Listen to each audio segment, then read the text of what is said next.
इंदौर में लोकसभा चुनाव के समय सुर्खियों में आए अक्षय कांति बम सहित अन्य 2 लोगों को लेकर माननीय जिला न्यायालय से जुड़ा हुआ एक मामला सामने आया है, जिसको लेकर 2007 के प्रकरण में अधिवक्ता ने मीडिया से चर्चा कर जानकारी दी है।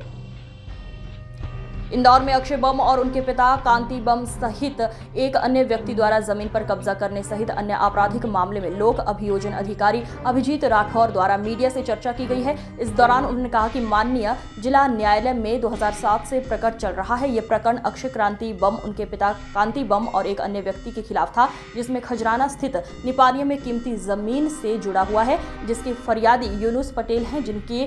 द्वारा प्रखंड दर्ज करवाया गया था। अब उन पर आरोप तय होने के बाद बताई गई है। पूरा प्रकरण 17 साल पुराना है। माननीय 22वें अपर सत्र न्यायाधीश महोदय श्री विनोद कुमार शर्मा साहब के न्यायालय में आरोपीगण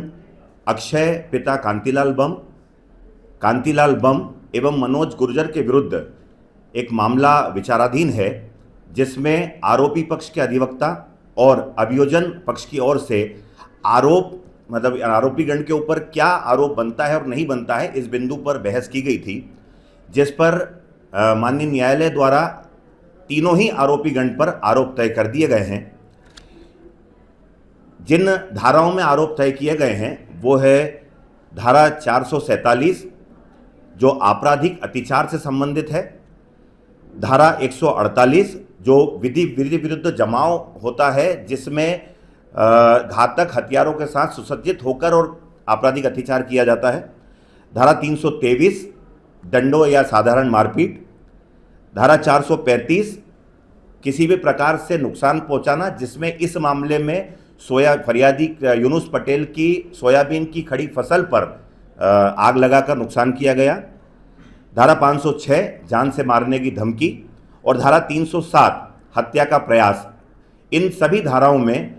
तीनों ही आरोपीगण अक्षय बम, कांतिलाल बम एवं मनोज गुर्जर के ऊपर माननीय न्यायालय द्वारा आरोप तय कर दिए गए हैं। ये मामला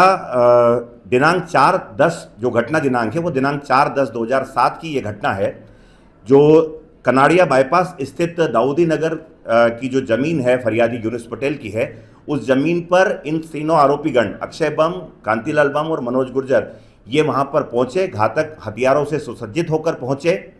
जिसमें एक अन्य अभियुक्त के पास बंदूक भी थी, और वहां पर आपराधिक अत्याचार करते हुए जान से मारने की धमकी दी गई और फरियादी के ऊपर बंदूक से फायर भी किया गया, जिसमें पुलिस को अनुसंधान के दौरान घटना स्थल से एक कारतूस का खोखा व बंदूक भी जब्त की गई है। वर्तमान प्रकरण पर माननीय न्यायालय द्वारा सभी आरोपीगण के ऊपर धारा 307 और अन्य धाराएं जैसी मैंने बताई है, इन सब पर इन धाराओं के अंतर्गत आरोप तय किया गया है। अभियोजन पक्ष की ओर से विचारण जिन जिन गवाहों को हमें बुलाना है मामले को सिद्ध करने के लिए, उन साक्षियों की सूची भी, जिसे विचारण कार्यक्रम कहा जाता है, वो भी हमने माननीय न्यायालय को दे दी है और अगली दिनांक 30 अप्रैल 2025 इसमें नियत की गई है, जिसमें अभियोजन साक्षी आएंगे, उनका परीक्षण और तत्पश्चात प्रतिपरीक्षण होगा।